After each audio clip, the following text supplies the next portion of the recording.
President Prabowo, it's a great pleasure and an honor to be able to introduce you to many of the people here. We've come to know each other very well. For those who don't know, I, for about 50 years, have been in the business of trying to understand which countries will make extraordinary successes and why.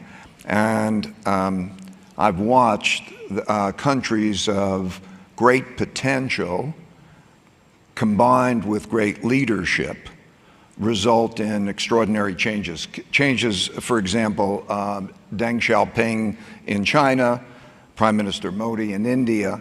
These were countries that I measure. And so I'm going to just very quickly try to share with you and have President Prabowo share with you the type of discussions that we have, because I believe he is one of those leaders in one of those situations. In other words, Indonesia is a country of great potential waiting for a transformation and waiting for a leader like Deng Xiaoping or President Modi. And I have learned that President Prabowo is that because we have talked about the potential and the challenges that Indonesia faces and how he's going to approach those. So I'm just going to take 1 minute and show you just some slides that are like a health index. So I'm hitting the clicker. There we go. This is a measure of, these are just different charts of measures of levels of conditions, health conditions that cover all countries, 24 major countries. And it shows that Indonesia has very low debt. This is an advantage. And it has very high levels of productivity for a number of reasons. In a growth curve, when you have the lower per capita income and so on, and you have the finances to build in infrastructure to make great transformations, and you have that money, you can make highly productive, great transformations. This is, and then we look at the problems. The problems is that we have talked about, problem of corruption, problem of, related to that, legal and property rights protections are relatively poor. So President Prabowo, I'd like to have you explain to the people that are in this room that the type of conversations that we've had about dealing with these issues, the issues of corruption, legal and property rights protections, innovation, education. Over to you, because I'd like them to share in what you've shared with me about the approaches to those things. Thank you, Mr. Dalio. Thank you very much. Yes, I think that in order to know what to do, we have to know where we are starting from. And exactly what you said about like some sort of a health check.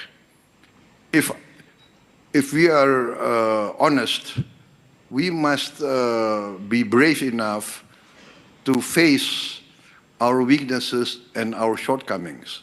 That's my opinion. And I think, and I'm convinced that our basic problem is there has been some sort of, I do not know, is it decline in moral leadership, decline in social leadership?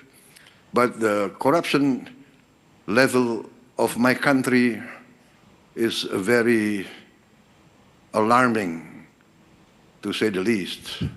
And that's why I'm determined to use all the energy, all the authority invested in me by my constitution to try to overcome this disease, which I think is the root of all the decline in the sectors that you mentioned, our education sector, research and development, is because of the basic illness of corruption.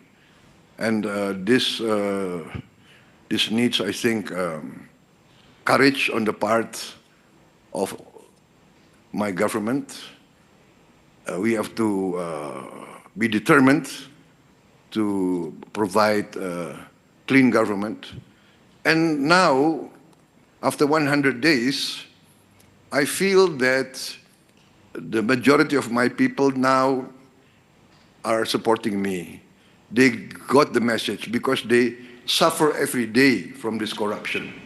They see every day the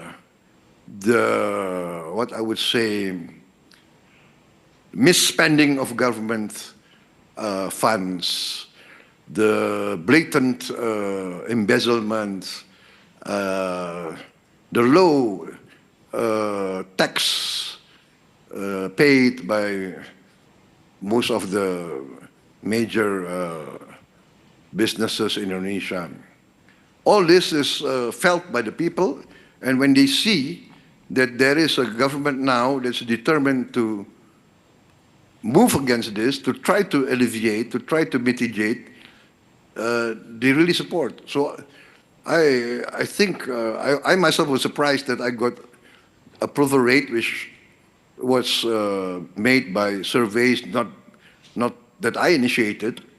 But yes, I think Ray, if I can call you Ray, because I consider We're old friends. We call each other. I really think that good governance is the key. And I felt it. You see, after 100 days, I managed to save $20 billion. That I'm convinced, had I not saved that money, it would have disappeared into thin air. So I'm now very bullish. I'm very confident, and I think everybody, the Indonesian people especially, understand this. You've described. Sorry. I'm facing some resistance from the entrenched bureaucracy. Some of them consider themselves untouchables, but I'm determined to move. I'm determined to enforce the law. In addition to taking on the corruption issue, and we've talked about throwing people in jail and all of those other things, you were very clear in legal and property rights protections, how you're going to improve those, and also creating an innovative environment that is going to be important. And related to that, the new sovereign wealth fund, to be able to invest that money efficiently in the development of the economy as well as other means of developing excellent returns. All of those in the next 5 minutes I'd like you to touch on as best you can. Yes, I think that when in my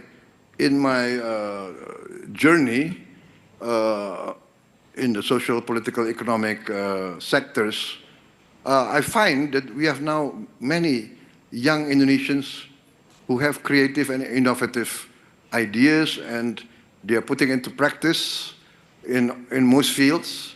And I think they need opportunity. And I think with a new climate of meritocracy, climate of clean governance, leadership by example, I think this will foster more creativity, more innovation. And of course, the legal and property rights, the key is, again, how to move very strongly against corruption. We need to have good judiciary. I'm determined to improve the quality of life of our judges significantly. Now we have the financial resources by the savings we made. And yes, there's a new investment fund. Actually, it's a very old idea, but I don't know, maybe vested interests over the years. So it's been passed by Parliament.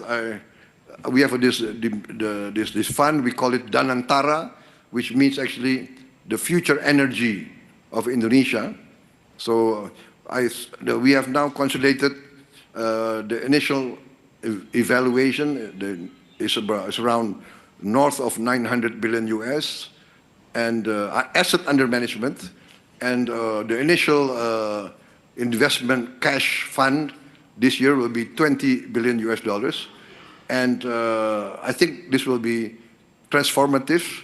We plan to start something like between 15 to 20 multi-billion dollar projects, and which will create a significant value add for us.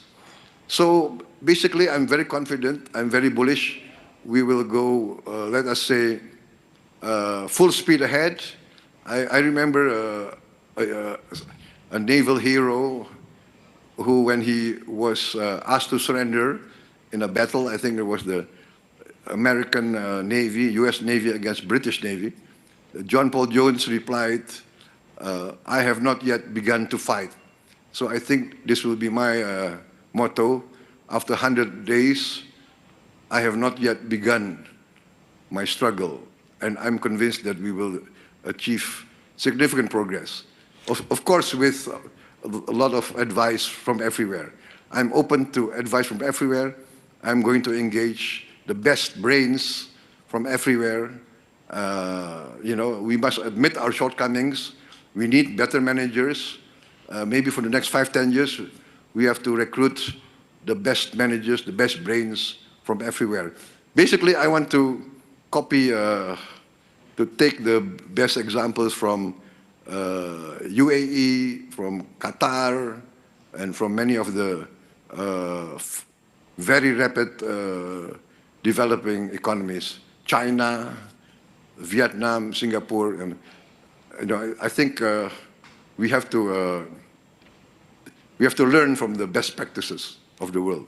Picking up on that, you emphasized to me that theme and the relationship, establishing the relationships with the people who have both the capability intellectually to provide the guidance, but also the resources to help to develop your country. So I want to emphasize to everybody, or give you the opportunity, now, as you speak to these people who are coming from all these other countries and have all these other talents, I think it's so important to emphasize your welcoming and your desire to have those relationships and the desire to do deals, to make things happen. Maybe you could take a minute on that. Yes, for instance, I'm opening the health sector for foreign entities to open hospitals, medical centers. I'm opening our education sector. Foreign institutions can open schools now, can open campuses, can open universities. I'm opening the infrastructure sector completely, opening to the private sector. From abroad, foreign companies can come in on a BOT basis, build, own, and transfer after a certain period. I'm determined to get the best brains to participate in our economy. So I'm very excited, actually, Ray. I'm very excited and I'm confident. Well, I thank you for your time. Thank you for introducing yourself.